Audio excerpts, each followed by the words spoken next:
Hey there, this is Mr. Icarus, and today I'm here to ask and answer one simple question. What happens when you combine Dusk and Doom? Well, the answer is inescapable. You get Doom. Wait, that's not right. You get Doosk. That's what you get. For those of you that have yet to experience Dusk, first of all, stop whatever you're doing, get that game, and play the ever-living heck out of it, because it is pretty damn good. Go ahead. I'll wait. Done? Done. Anyway, Doosk brings the arsenal of Dusk into Doom, allowing you to blast away with impunity with the weaponry of the Dusk dude. This, however, is not limited to the weaponry and the weaponry alone. You'll notice that there's a little bit of extra mobility present here in Doosk, and that is because it also translates the movement of Dusk into the levels of Doom.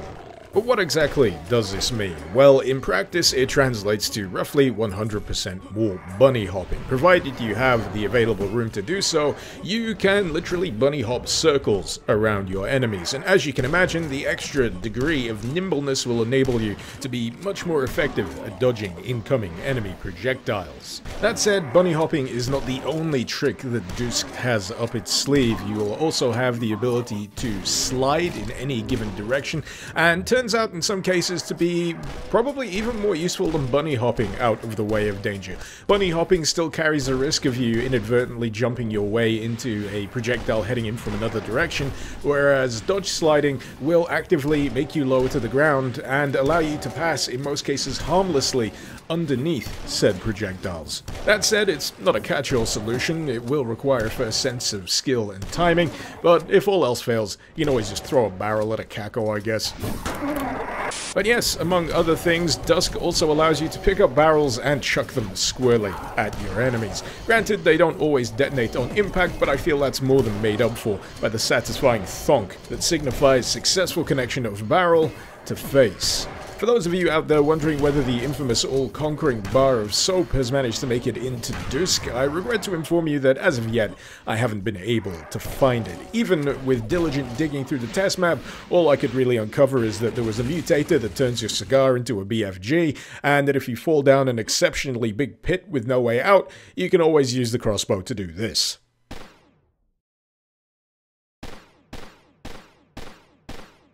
It's pretty neat. Speaking of the crossbow, not only does it comprehensively decimate lower tier enemies, but it also retains a highly useful attribute that it carries over from Dusk, and that is the ability to shoot through walls, even the invisible ones, which you've seen the result of right here.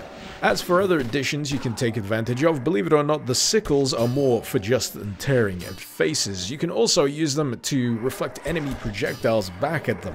It's not a perfect system. I've found that best practice is to be backing away from a projectile if you want to have a reasonably high success rate of flinging it back at them, but occasionally those projectiles can slip through, so all I'll say is use at your own discretion. But I think, for me, hands down the most amusing addition here in Dusk is the ability to use the weapon Twirl to instead beat the crap out of your enemies.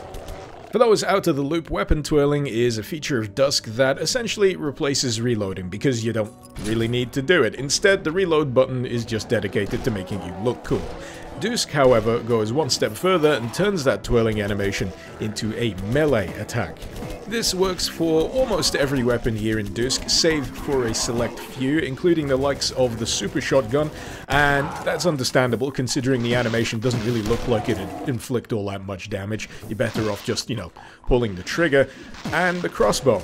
I imagine because the bolt probably doesn't actually come in physical contact with the enemy. Logic? In my Doom mods, it's more likely than you think. Curiously, achievement pop-ups are a thing. They are purely cosmetic here, but you'll be greeted with one for things such as killing all monsters, uncovering all secrets, not taking a hit, which I think is the Untouchable award, which leads me to believe it's slightly bugged, because I certainly haven't managed to get through any of these levels in Sunlust without taking a hit as of yet. But at first, I mistakenly believed that they were tied into unlocking the Akimbo pistols, but apparently that is just tied to progressing through levels. Same thing goes for the Akimbo shotguns. Just just get through enough levels, the mod will eventually reward you with them. And as you may surmise, that is not how it works originally in Dusk. You simply have to pick up another pistol or another shotgun to activate the akimbo effect. But that is a tweakable option here. You can change it from the defaults if you so choose, and more accurately replicate the original Dusk experience. Yet another weapon tied to level progression here in Doosk is the sword. An interesting weapon in its own right. It's got a few useful effects. One is its ability to block practically anything at the cost of morale, which is basically your armor pickups. And if you have 100 health, you can also take advantage of a charged poke. Depending on the enemy, it will take a certain number of pokes to actually bring them down. For example, the Revenant will take up to 2 butt pokes in order to kill, whereas the Shotgunner, less so. For reference, I did try to poke the Cyber Demon to death. The number of attempts were many. As you can imagine, I eventually decided that the level was probably a poor venue for such a test, and I therefore decided to make it a bit more scientific by using Kinsey's test map instead. This took a while, so I'm sure you can forgive me if I speed things up a bit. Even then, this still goes on for a while. The things I do for the sake of science. In any case, I eventually discovered the grand total of the pokes required to kill a Cyber Demon, and it was 20. 20 goddamn pokes. Weaponry-wise, I have pretty much got no complaints whatsoever. The roster is all present and accounted for. It functions almost exactly as you'd expect. I've got the sneaking suspicion that the mortar launcher is slightly bouncier here than it is in Dusk, resulting in a few potential mishaps. The riveter essentially translates into a rapid-fire rocket launcher, which, as you can imagine, I comprehensively love. Sadly, I didn't locate the hunting rifle during the course of Sunlust, but I was able to whip it out for Sunder instead. Comes replete with the zoom function should you need it, and does a pretty nice job of thoroughly mincing lower tier enemies. Not too bad at taking down upper tier ones either. 2 for a Kako, 3 for a Mancubus, and around about 5 or 6 for a Baron of Hell, depending on whether or not you're dealing with extra interference. But overall, not too shabby at all. As for the rest of the weaponry, like I said before, no complaints. You'll have seen them in action in one form or another during the course of this video, and they all retain that nice, just punchy feel that I quite enjoy the guns of Dusk for. But as for the stuff that I'd like to see incorporated into this mod in future, one of the first big things I can think of is, of course, Big John. The only fingerprints of his presence in this mod are during the intermission screens, where you'll get a few voice lines, and he'll also berate you for quitting the game, calling you a girly man. But in terms of physical presence, sadly absent from the halls of whatever map you're playing with Doosk. But in terms of monsters that I could see easily being swapped out for Big John, surely it has to be a boss creature. Either the Mastermind, or even the Cyber Demon. I mean, come to think of it, I wouldn't mind seeing even more of the Dusk enemy roster present here in Doosk, and a lot of the swaps seem quite obvious to me. The former humans could easily be swapped out for soldiers, imps for cultists, and of course, the Spectre could easily be swapped out for the Wendigo. More power-ups would certainly be nice to see. At present, only the Fast Fire totem is available here, but even then, that's pretty satisfying, especially when you're wielding the assault rifle and you can just go absolutely ham with the damn thing. But then again, the only other power-up I can really think of here is the one that essentially transforms the game into super hot for a brief period of time, and I can imagine that one being kind of tough to pull off.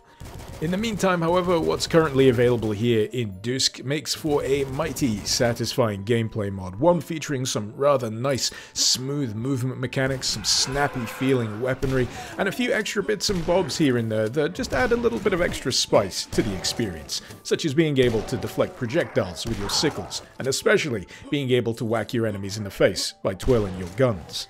So yes, would recommend, very much so, and to that end, if you find yourself interested by Dusk, you'll find the link, as usual, in the description below. While I'm at it, I'd like to give a great big thank you to my wonderful patrons over on Patreon. Thank you so very much for supporting the channel, and for helping to make content like this possible. If you're interested in lending a hand yourself, maybe you'd like to see your name in the credits, maybe you'd like to gain early access to my videos before anyone else. If that's the case, you'll find the link to my Patreon page also in the description below. Hopefully you've enjoyed this video. Feel free to let me know what you thought in the comments, and feel free to suggest any mod you'd like to see me cover in future editions of Doom Mod Madness. This has been Mr. Icarus. Thank you very much for watching. Icarus out.